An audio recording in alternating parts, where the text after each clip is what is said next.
All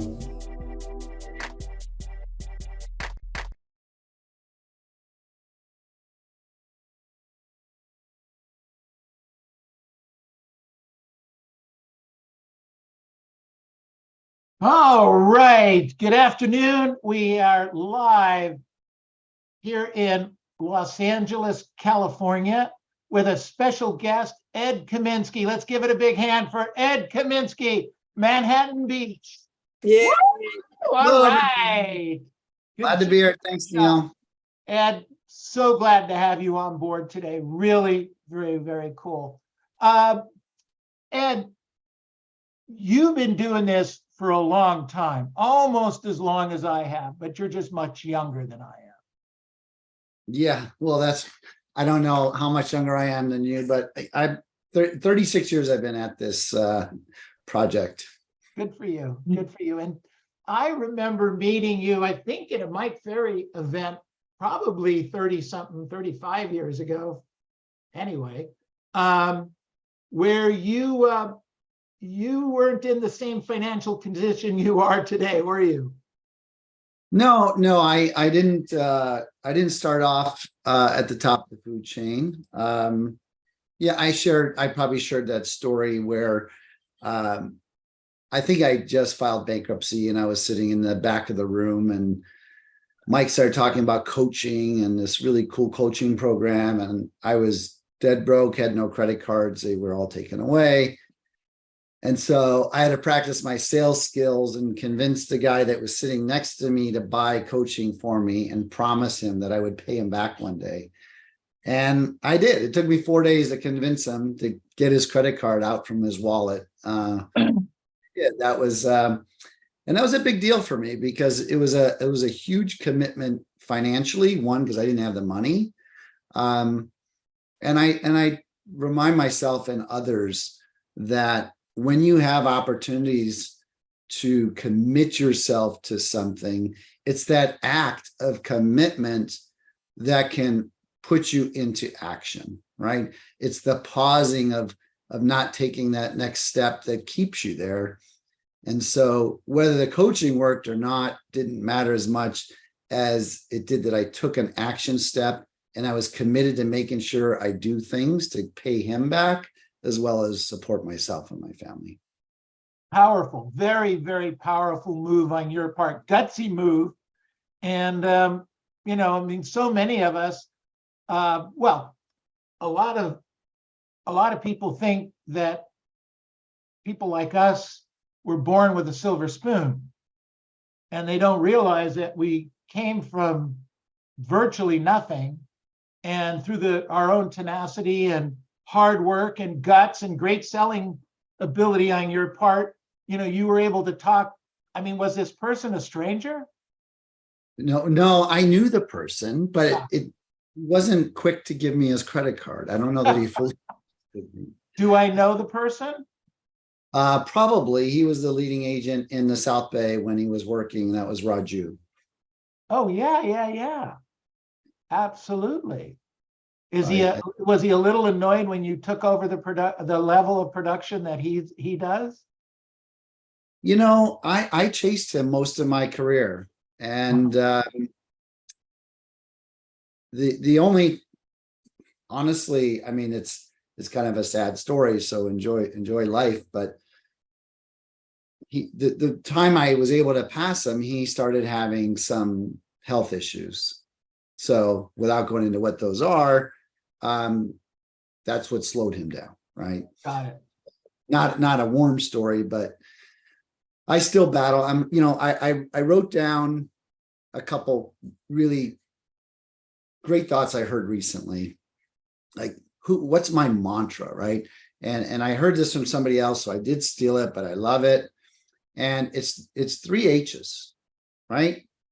Be humble, but be hungry and be honest, right? Live by that, and you can continue to grow and succeed in the right way.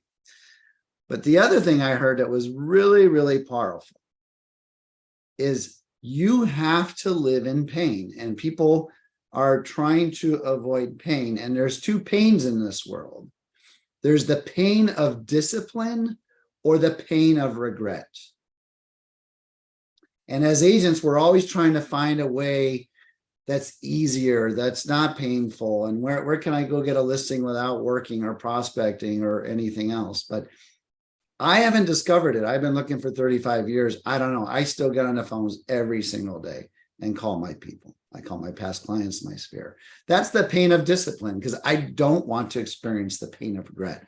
I've had enough pain of regret, in different times of my life, that I don't like that. So I will take the pain of discipline, the pain of hard work, the pain of getting up early, the pain of doing it every single day, the pain of picking up the phone and calling somebody I don't want to call or don't know. So I'll deal with that pain because I just don't want the pain of regret. Got it. Got it. So when you say the pain of regret, when you get on the phone, you don't want to call somebody and find out they listed with somebody else yesterday.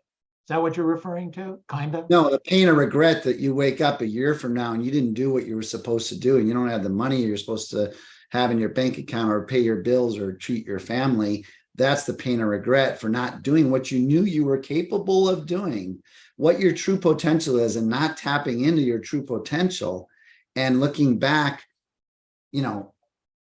back a year or two or three and where you are now, and you're regretful for not doing what you knew you could do. You run into agents like that have that regret a lot?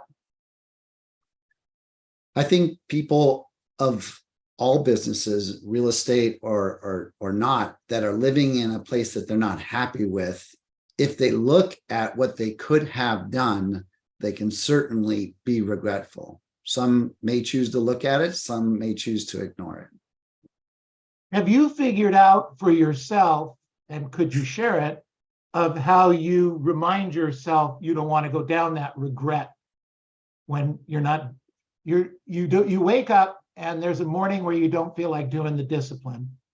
Is there a way that you wake yourself up, so to speak, emotionally or physically, to go do the things that need to be done? I think, sometimes I think it's just natural for me. Like, I wake up hungry every day. I really do, but it's not 100% true. Like, what do I do to make sure that I don't allow my brain to go there? And so I get up early to work out, right? That gets all the negativity out of my body. So I get my cardio on, or lifting weights, or whatever I'm going to do. And that removes the negativity from my body that gets in there.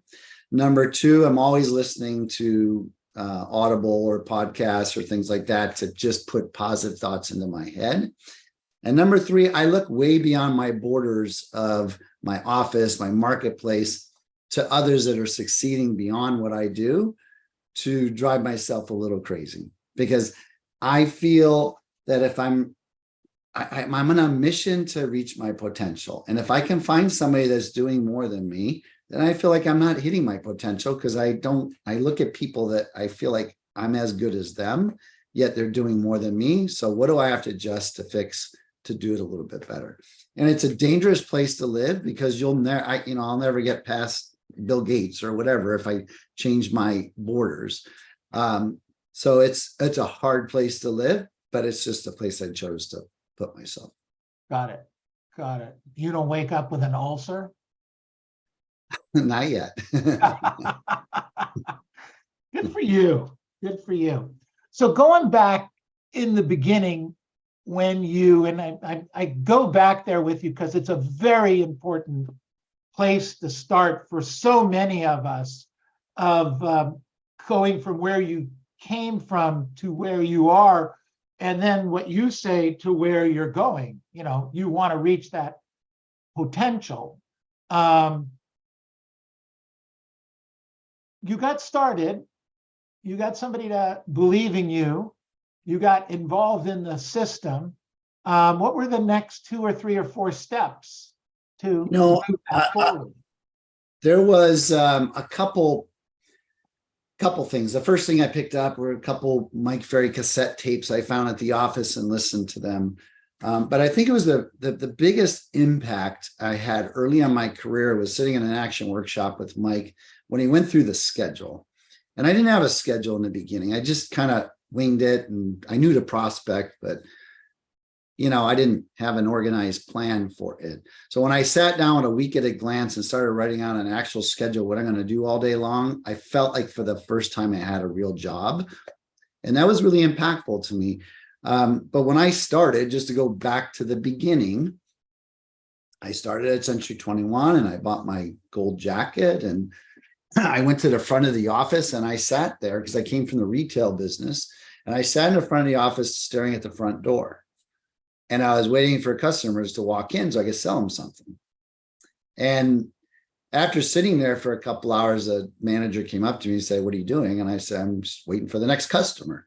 So he said, "You're an idiot. That's not how it works." And so he said, "You got to go talk to people you don't know. And what does that mean?" But I worked 9 to 5 in retail, or 1 to 9, because the store closed at 9. It's a jewelry store. You close the door at 9 o'clock. You put away the jewelry. You leave at 9:30. So I was brainwashed early to believe that the business day ends at 9 p.m., not 5 p.m.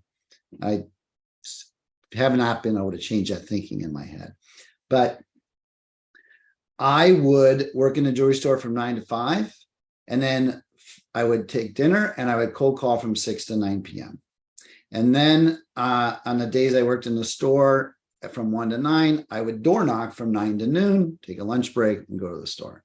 And it took me 6 months to figure out how to sell a house. Sold my first house, got my first commission check for $3,000, and quit my job. And I went full time because I had $3,000 in commissions in real estate, $3,000 in commissions in jewelry. That was $6,000. I was living off about $2,000 a month.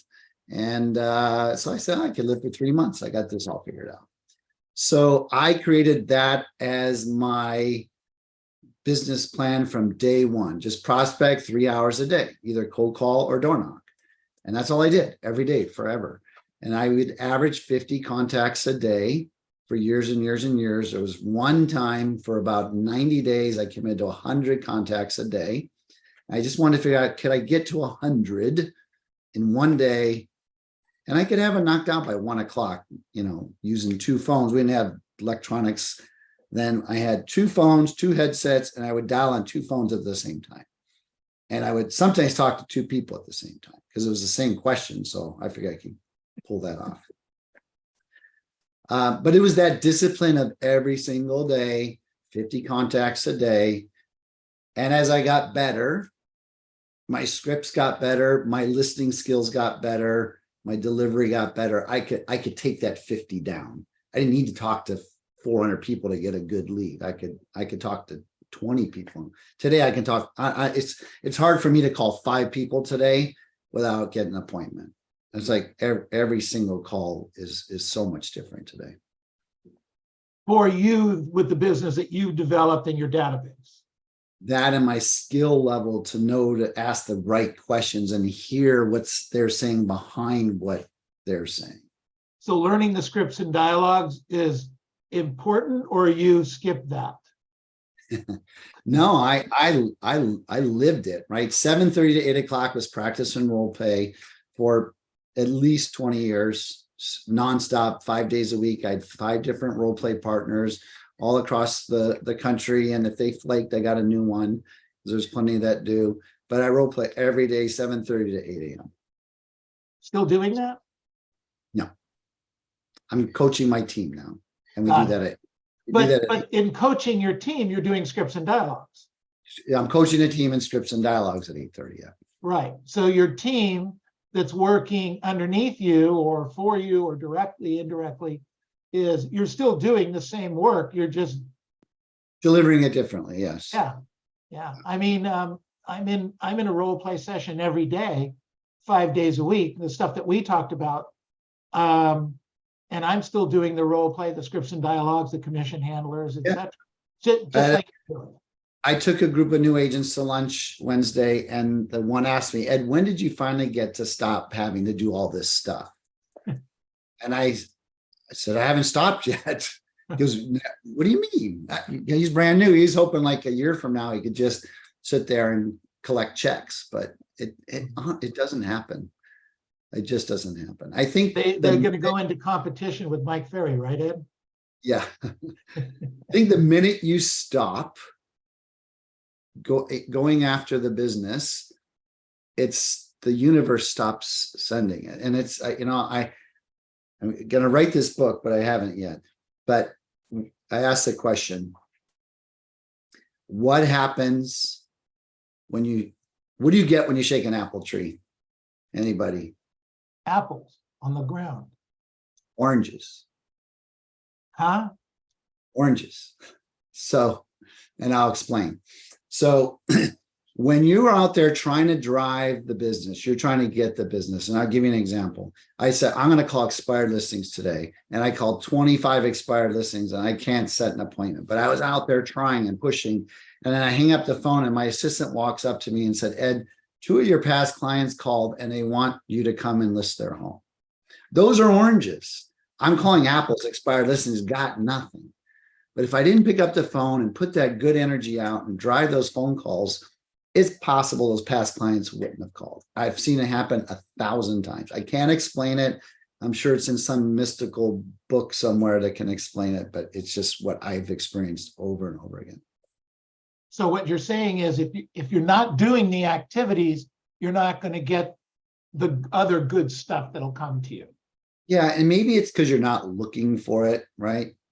Because once you're looking for something specific, you see it's like you're getting a brand new car and then you see that car everywhere, right? But you never noticed it before. So when you're looking for something really, really focused on that, you're hungry for it, you find it. So if that's a listing appointment, you're going to find listing appointments. If it's a buyer appointment, you're going to find a buyer appointment. It's interesting. They call that the reticular activation system. Yeah, And that sounds. yeah. I've never thought of it from the lead perspective, but I do see it in the car perspective. Yeah. Good for you. Good job. Excellent. So you moved along a little bit. You were working a pretty big territory at the time. So my my office was in Redondo Beach, a pretty high-end market, but I learned for me, I also learned from Mike, which was be transaction focused, not dollar focused. And I took that to heart. So I just said, okay, I just want to figure out how to sell 50 houses. I don't care how much they are, where they are. And I was selling $180,000 homes was my average price at the time. And I was in Lawndale and Hawthorne and Carson and Gardena, all these low-end neighborhoods, and just learning to sell, get contracts, put people on contracts, get deals closed. And that was my focus, because people ask me, how did I become a luxury agent? I didn't fall into it. It was a path, right? So once I could figure out how to sell 50 homes in a year, I gained the confidence that I was good. I didn't wake up with confidence. It just, I had to create it. So I went out there, learned how to do that. And then once I did that, I said, what the hell am I doing in this neighborhood when my office is in an expensive neighborhood? So literally on one day, I shut it off. I said, that's it. I'm not going to prospect there anymore, ever again. I would take the business if it came to me, but I'm not going to call into it. So I set a minimum standard price-wise that I would call for expired listings. I set a minimum neighborhood standard where I would cold call or, prospect, whatever it was. And so just move that up. And then I continue to move it up over the years until, I'm at the level I got to. So what's your average sales price now, Ed? We're about 2.5 million right now. 2.5 million. Mm-hmm. You'll list properties for a little less, but maybe not you, but your team. I will. Listen, I haven't been on one of these appointments in 35 years, but I'm going today to list one of those homes that move around. What are they friggin' called? A mobile home or something? I just love signatures. I just, and I like taking care of people, but I got some call from some lady from Ireland who's got a mobile home. I said, I'll go see it. She goes, what do you charge to give me a price? I said, 1 Guinness beer. So she said she can make that happen. All right. So I don't shy away from, yes, I'll turn over those leads a lot of times to agents, but I just don't prospect there. I'll take it, if that makes sense. Got it. What's your highest sale this year? Under 10 with this year's 7.5. My last year I had one for 27.5 million. That was my high. Yeah. Good. So becoming a luxury guy, going down that street, how does it change, or does it change what you do, service you give, approach you take? Do you have to have a Rolls Royce to drive around? So there is a lot that has to change. I think the expectation from luxury homeowners is different than your standard homeowner. The presentation is different. These clients look at their home as an asset, not a place to live. Yes, they live there, but they look at it as more as an asset value in their portfolio of their, wealth plan and wealth creation. And so that's a part of it. They also know 82 realtors, right? And they're referred by their wealth manager, business manager, their neighbor, their social influence. And so you have more competition that you deal with. So you have to go in there well prepared. You have to know what you bring as value to the client, can deliver it. The one thing I learned actually from Raju when I went on my first listing appointment with him, and I didn't understand how he knew it, but it came to become important, was this client type, this price point, they want to know everything, right? As it relates to the market, the values, the people. And so going on a listing presentation, when I went with him the first time, he knew the buyer and seller of every major home that sold nearby that home by name. And he didn't represent them, right? Maybe some of them, but certainly not all of them. But he knew Dr. Smith bought it from Lawyer Jones, the home at 123 Oceanfront Lane for $8 million, and would talk about it. So when you talk with that knowledge and that information that you know all the players, that's it, right? You own that conversation at that point. So I think really understanding the market inside out helps win for luxury agents that are working that high-end market. It's important.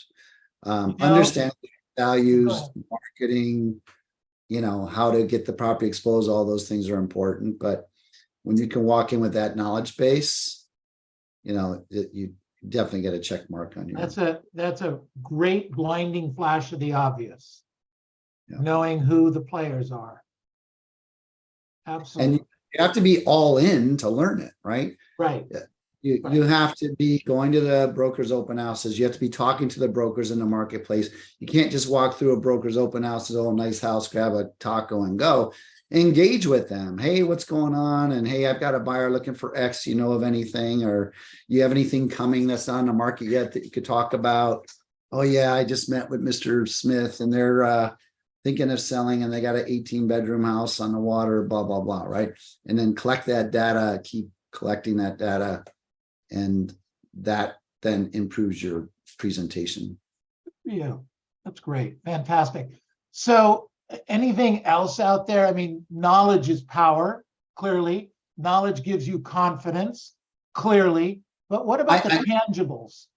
I say upgrade everything, right? Upgrade your how you present yourself, right? The world is becoming more casual. I appreciate you wearing a tie today, Neil. And I'm in a non-tie town too, but I still am one of the few that wear a suit in this city when I go on a presentation. I say upgrade your car just because that was pounded in my head by Mike, but is it critical? Probably not. You can always park a block away. No one will ever know the difference. And some people just don't care, and that's fine too. But what you bring and how you present, presenting with energy and the right energy is important. You're probably winning or losing that presentation when they open the door, right? how you say hello, how you shake their hand, how you walk into that room. And the one skill I think I've learned more than anything is how to build rapport through advisory conversations, right? Advising them, becoming their professional advisor, and asking the tough questions and not leaving any assumptions on the table. You know, a simple one, talking to a buyer, right? They say they want a big yard. Well, what's a big yard? I mean, is it 2.5 acres? Or is this person thinking, I live in an apartment and I just want a condo that's got a patio so I can put my barbecue out there, right? So never leaving assumptions on the table when you're on a presentation, asking the tough questions. You know, are you considering interviewing anybody else, you know, for the job? If you don't know, ask them, right? Yeah, we are. Great. What are you looking for that you haven't seen in me that you know you think might be out there? So we're assuming a lot, and not walking away from those assumptions really can enhance those presentations and listing opportunities. Fantastic. Good stuff. Okay, so you moved from the lower priced properties, moved up a step or two, but did you go there from the 1 millions to the 30 million, or did you put a couple steps in there? Tell us about that. I couldn't find the elevator, Neil, and I know a lot of us look for it. I took the steps. So yeah, to me, I notched up every year, pushing my price point up, pushing my skill level up, who I spoke to, and little clicks would hit me. The first one was selling my 50 homes and stop prospecting the low end. The second one was income based. You know, I'll never forget when I decided I really wanted to make $1 million. And I was on a call with my coach at the time. It was Tom Ferry, actually. And so he had me go through an affirmation. And this was in December. And I was going to earn, I don't know, $400,000 or $500,000 that year. But I want to make $1 million the next year. And so he says, how much do you need to put in escrow to make $1 million a month, Ed? I said, about it. We're around 100 grand, you know, because I'll have some full house. He goes, so say that. Okay, 100 grand. He goes, oh, say it like you mean it. I said, okay. I said, I had Kaminsky to earn $100,000 each and every month. He'll say it again. And then he had me say it for the whole friggin' call for 30 minutes. And it really it influenced me. I found out later that he was at home at his pool and he had put the phone down and was just hanging out his pool and ignoring me. But it still impacted me. And by January 17th of that year, that next year, I hit $100,000 for the first time. And I succeeded in cracking that $1 million that year. So 1 year was just action oriented. The next year was mindset. I had to change my mind that I deserved it. I could do it. And so I used affirmations and using belief that I could go do it. I had to force myself into that mindset. It wasn't there yet, right? So that was the next one. And then once I built the belief, then I started looking at two things: how I market, and am I really taking advantage of what I could do? And I started doing event marketing instead of, you know, the one I did a couple of weeks ago was incredible. Because I was paying attention, right? So an example, listing appointment, 7.5, 8 was $8 million home. The seller told us that this home across the street was just designated historical, the first one in the city ever. And he said, maybe we should celebrate that. And I said, this is a great idea. Let's close the street. Let's do a block party. Celebrate this historical home as not for sale, let's call the mayor, all the city council, let's get the historical society out, and let's and have the newspapers hear about it and blast it to those that are interested in history.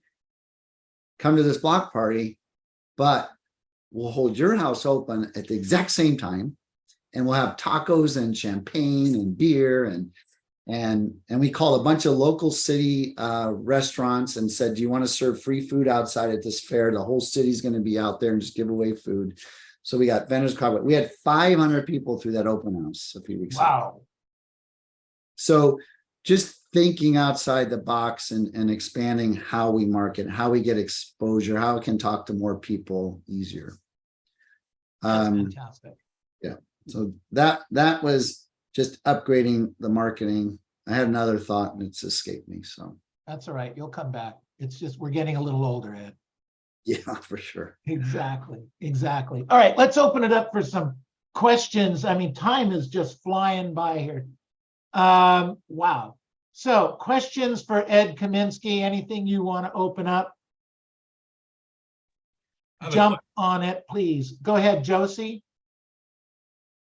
Hi, Ed. Thank you. It's great to see you here with us again and in person at the Mike Ferry event. So you're still in Premier Coaching, is that right? I am, yeah. Yeah, forever, I guess, you're always learning something from that. I've met you about 25 years ago, and over the years I've seen you, and I always thought you were really funny, and you are in your own way, but you're really very serious. You came on to this interview today. You were, being humble, being hungry, being honest, the pain of discipline, the pain of regret. You have a big serious side to you too. So that's great.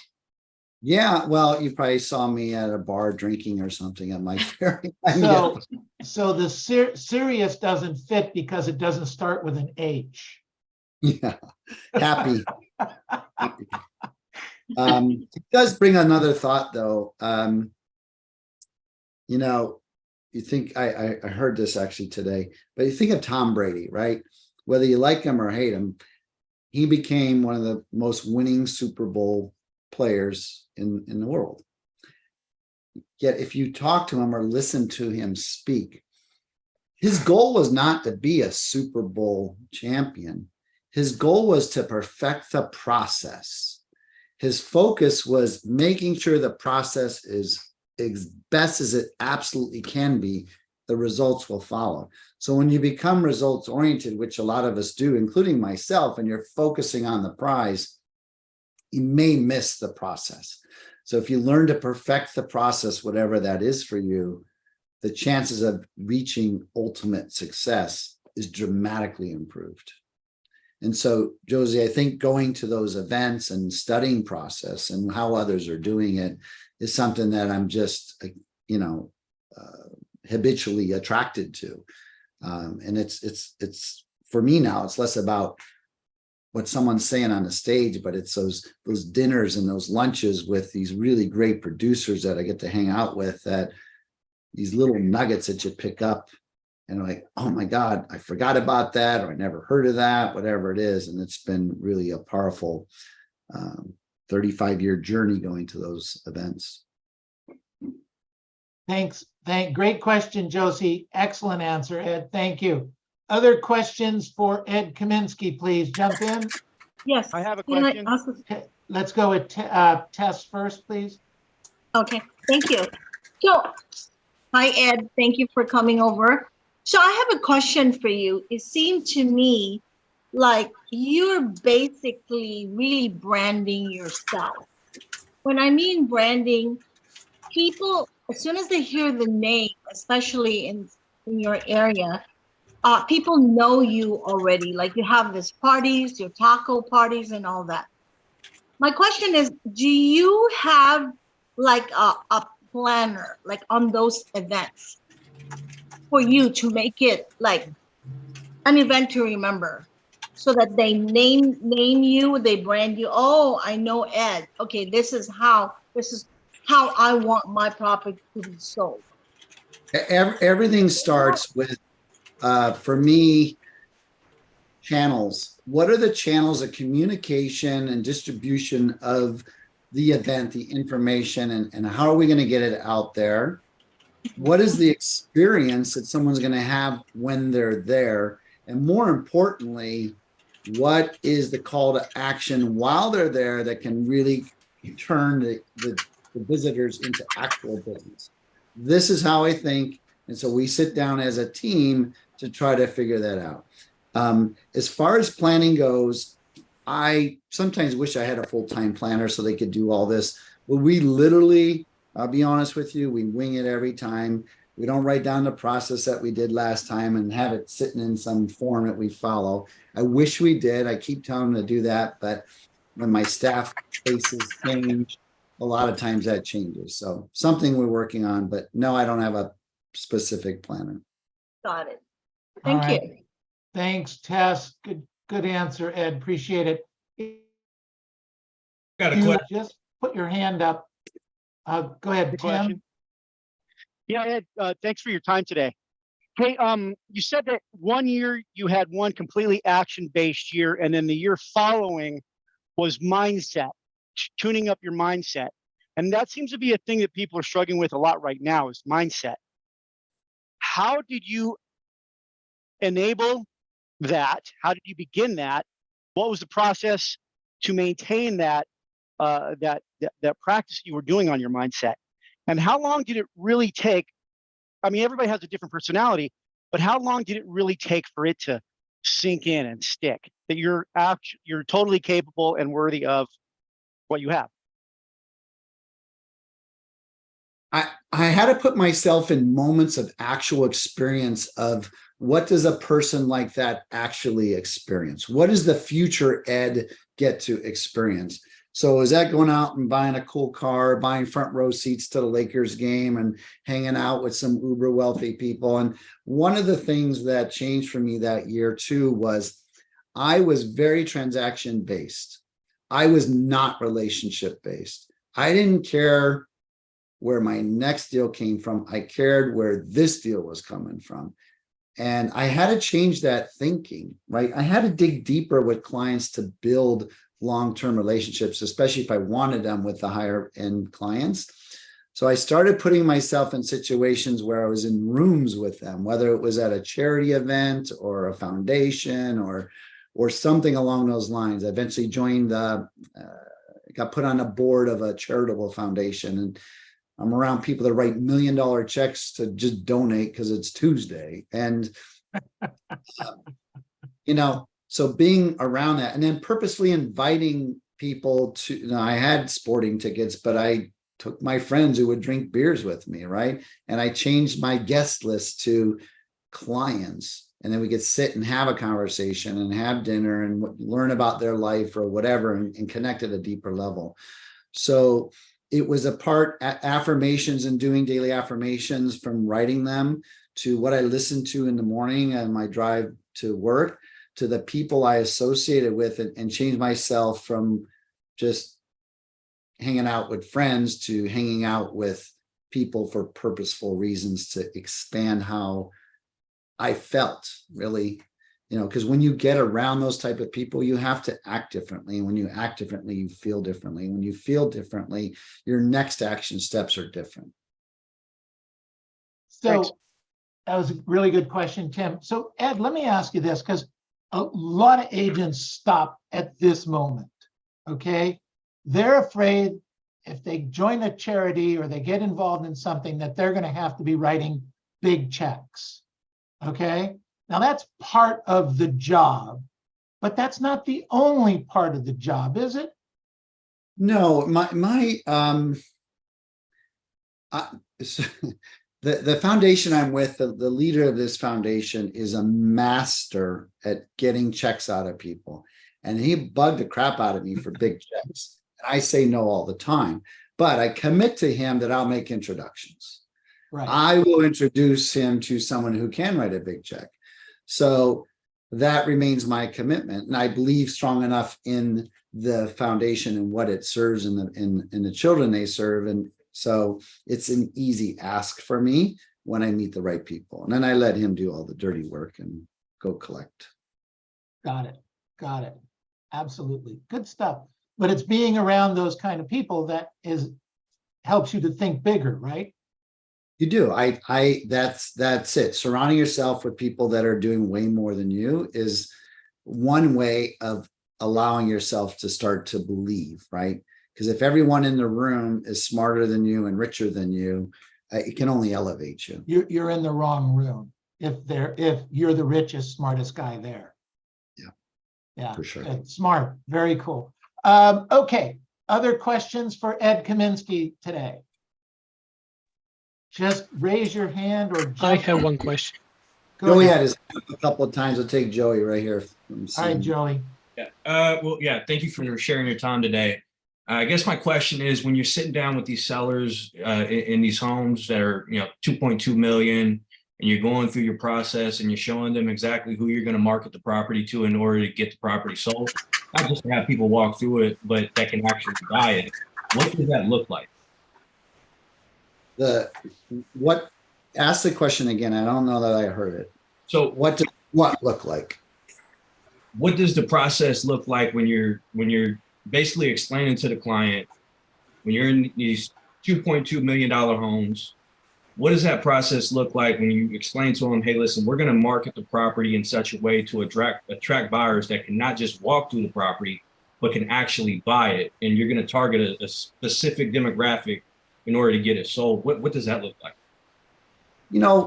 It's important to know how you're going to market the property and have a plan, right? And own that and to be able to deliver it.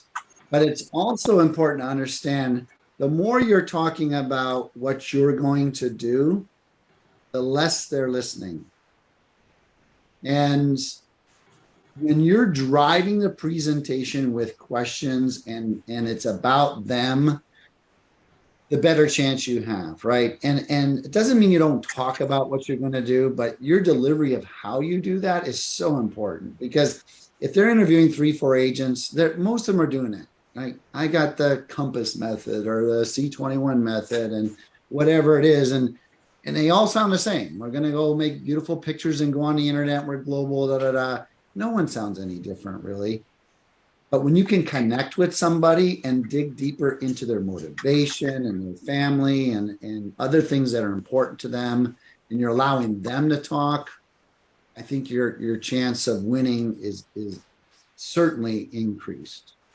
So I don't want to say it's not important, but I've learned that the customer's perspective becomes more important than what I'm going to do. Yeah. Okay. Cool. Thank you. If that makes sense, but hopefully that helps a little. Makes sense. But I do have, to answer the other part of the question, I have a very defined marketing plan that I bring with me that's very nice. I send it in print and I send it digital on a high note.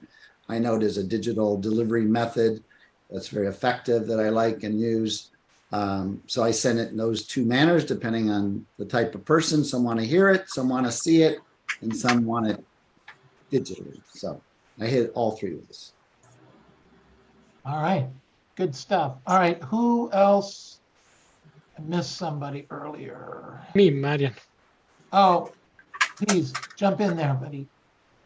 Hey, hi, Ed.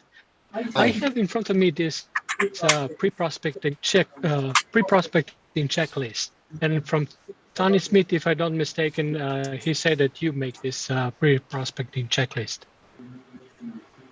So my pre-prospecting checklist is It's like has a positive exit. yeah, I'm just I can keep one here. Let me look. So I don't go on a presentation without knowing absolutely everything I can know about the situation, everything about the seller, their opinion of price, why they're moving, their motivation.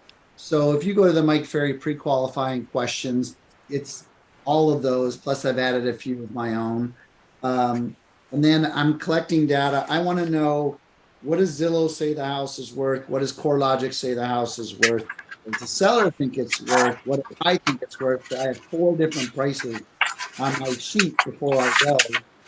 half the time you're talking about price in the high end. That's half the battle. And then anything I can with the sellers, I have, I don't know, 30 questions I go through before I go on a presentation. I feel like I'm a surgeon when I walk in there, and I need as much data as possible, and then I maneuver through the presentation based on what's bleeding and what's not, and just try to, I don't know, kind of where my brain goes when I'm there. So That's a great that thought. makes sense. Yeah. Good. Majan, thank you. Ed, appreciate that. Excellent. I saw somebody else with their hand up here. Martin, you raise your hand. Go ahead, Martin. Thank you, Ed. So when you're prospecting and you develop a good relationship with a client, how do you trigger yourself to say, hey, Ed, why don't we talk about selling your house? When do I ask them about selling their house? If I have an old past client or something like that, is that what you said? No, with a new prospect that you acquired, and yet the conversation was 7 minutes long. You feel they want a need, but I love the fact that you bring it in question-based. When you're question-based conversation, how do you ask, you know what, Ed, why don't we sit down and talk about helping you sell your house? So my questions are often strategic in my head that's already taking me there. I don't go off on a rampage of a social conversation by asking a lot of social questions. I'm not even comfortable with social questions. It's not my thing. I'm generally a pretty shy person, to be honest with you. So my questions are geared about your goals and where do you want to go and why, and how long have you lived at the home, and what caused you to move there, and what's missing from it that you'd like to have at some point, and how does your spouse feel about that? How about your kids? What's important to them? And is it important to keep the kids happy, or is it you? Or everything is about what's going to happen. It's all about getting all the trigger points and hot points of their pain or pleasure. I'm looking for pain that they have that want to get removed, or the pleasure they're trying to get by making this move happen. And I'm collecting that as I go, because I'm going to pull the pain and pleasure back out on my listing presentation to reiterate why the price should be here, so we can remove that pain or get you that pleasure. So I don't wander off into some conversation that has nothing to do where I'm going. Usually I may go down some. It's pretty strategic. I may allow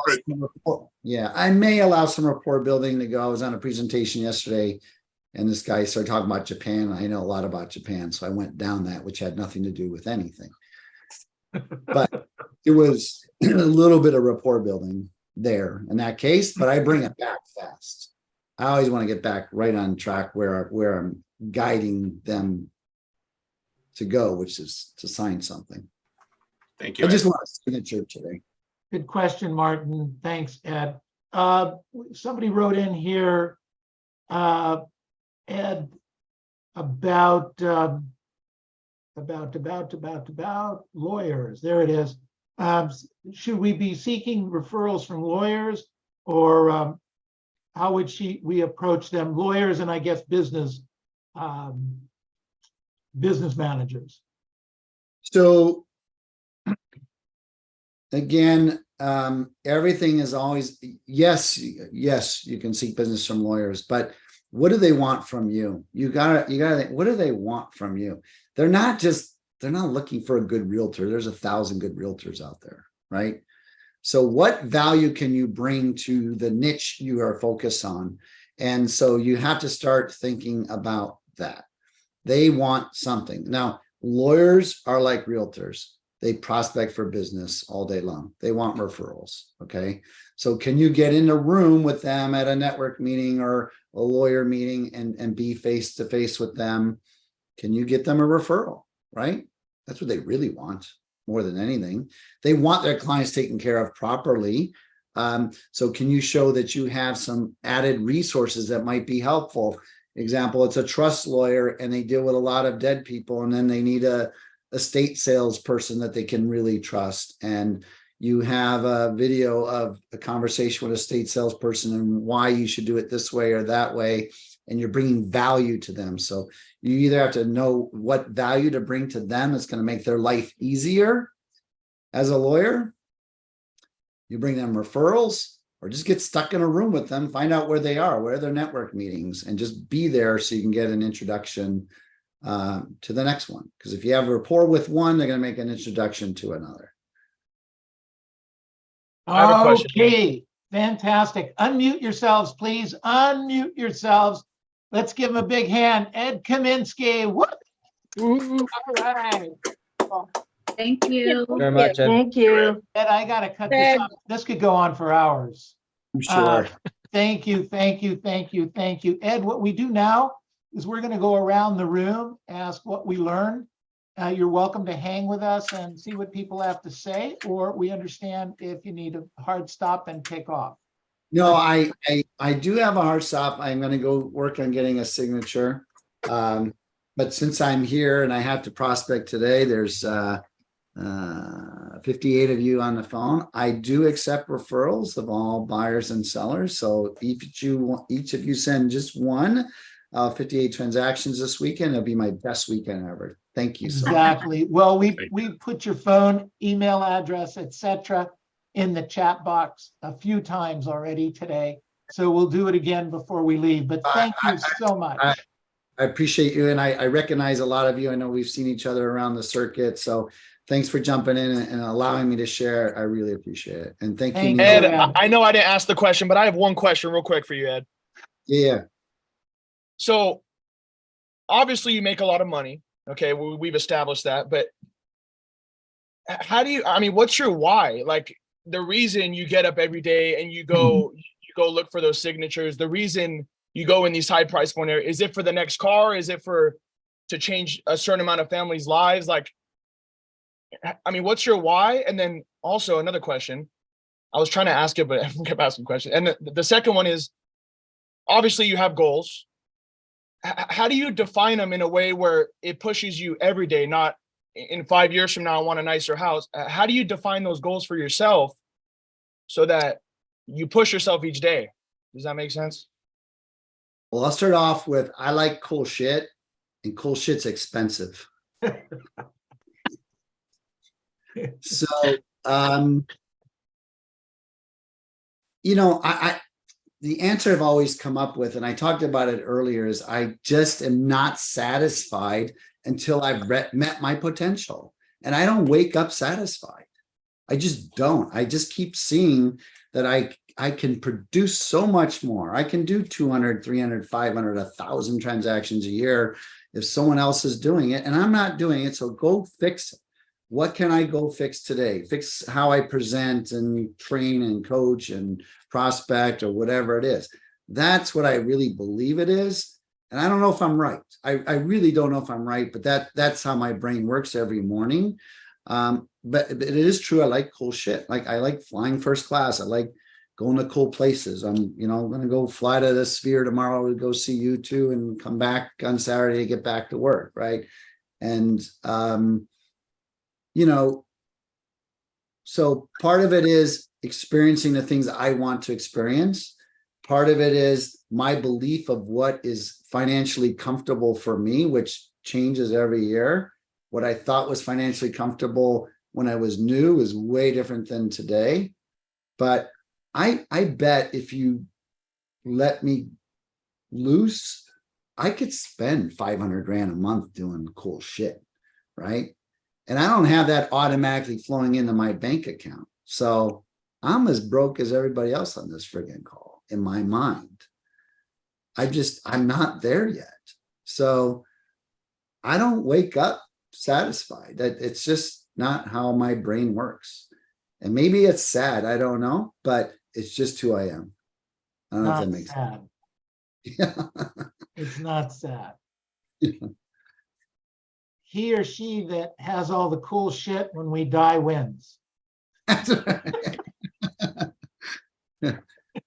All right, Thank Ed, you, guys. thank you. I appreciate it. Thank you, Have a buddy. great day. Appreciate it. Bye, All Ed. right. See you Excellent. in Vegas. Have fun in Vegas. Thank All right, you. buddy. Be well.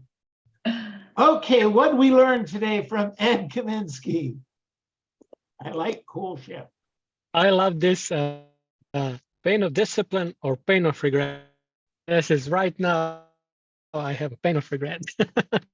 Okay. Okay, we can turn that around. Good job. What else? What else do we learn today? Josie. A schedule, it makes me feel like I have a real job. Absolutely. We have a real job. Fantastic. What else do we have? What else we learned? The 3H. Be humble, be hungry, and be honest. Yeah, I like that. I like that. And I then think he he's added, more be hungry happy. though, Neil. Sorry? I think he's more of really being hungry. He's never satisfied. Correct. Well, that's what he says. He wakes up Uh-huh. nowhere near his potential. And you know, that's he understands it and works toward it.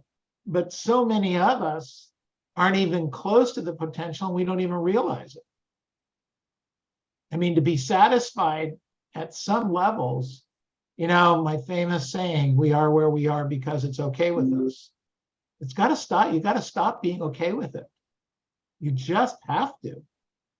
Okay, what else do we learn today?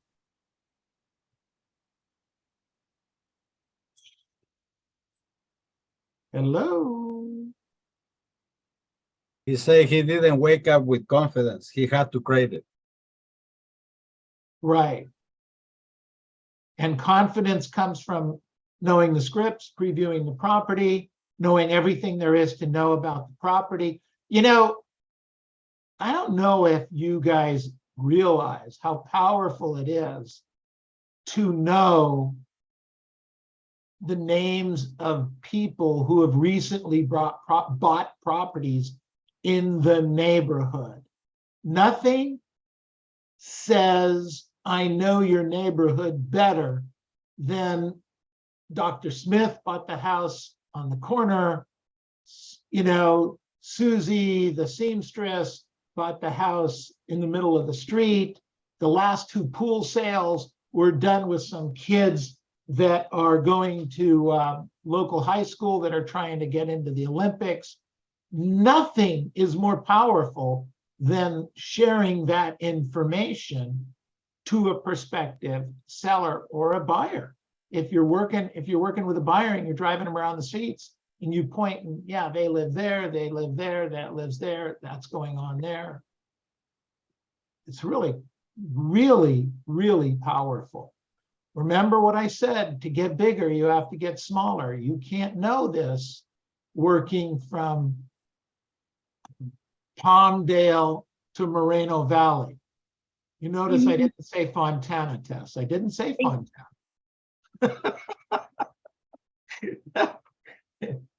I learned two new words, Palmdale and Moreno Valley. All right, what else? What else do we learn today? Can I say something, Neil? Of course. With him, I think he is really number one, it starts in the mind. So he's really a thinker. Like, remember when he was selling $100,000 homes, and he really had to look at the thought process of it. I want more. How do I get it? So he's really thinking, how do I get it? He's a thinker. He wants to expand, you know, and it all starts in the mind, but the key thing is taking action. We agree 100%. What he didn't talk about this time was he went from the 50 homes to the more expensive homes, to the more expensive homes, to the more expensive homes. And last year or the year before, he personally was focused on everything that was on the water. If it was on the water, it was his target. Right. If it wasn't on the water, that was his team. So anything, you know, look, we say, you know, here in Newport, if it's like there's a street called, oh shoot, I want to say Dover, but it's not Dover. Forgot the name. Oh, Dolphin Way. So Dolphin Way there's houses on the ocean side of Dolphin Way. Those go for 8 to 25 million. And then there's houses on the other side of the street on Dolphin Way, both on Dolphin Way, but they don't have the water view and they only go for 5 million. Interesting, huh? So he went for the water properties, and then he started learning about the water properties. So he knows a lot about expensive property in that area. So it's cool stuff. Okay, what else did we learn today? One thing that I learned is to set up minimum standards. Absolutely, Walter. Walter, where do I know you from? Well, I mean, I see in the Heights, I'm in the office right here. Yeah. That's where I know you from. And Yes, welcome. God, I haven't seen you in a long time. Welcome, buddy. thanks. Good job. All right, what else do we learn today? That's it? I like how he said, do not leave assumptions on the table. Like, for example, when mentioned, well, I want a big backyard, and asking those specific questions, what's a big backyard to you? Could be a 7,000 foot lot or 2 acres. So those questions. Absolutely. Eddie, I want to share with everybody here, but make it a point to you though. That's probably the biggest thought today. That's the best thought that we picked up today. We don't ask enough questions that clarify what's going on. We make the assumption. When he said big lot, I had a picture in my mind of what that was. Now, it wasn't 2.5 acres, and it wasn't a slab that you could put a barbecue on. It was something in between that. But that's my picture in my mind. And it was interesting that he created 2 more pictures for me. You get it? So we've got to ask, what does that really mean? And when you find that out, you'll be able to zero in a little bit more with and for that client.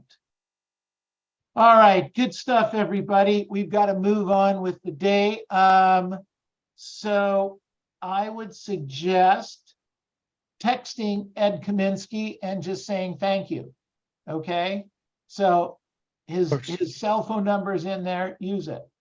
Text him and appreciate it, because he's very good at giving his time, certainly based on what he makes. So far in the last year, he's closed $127 million in residential real estate. So 127 times 2%.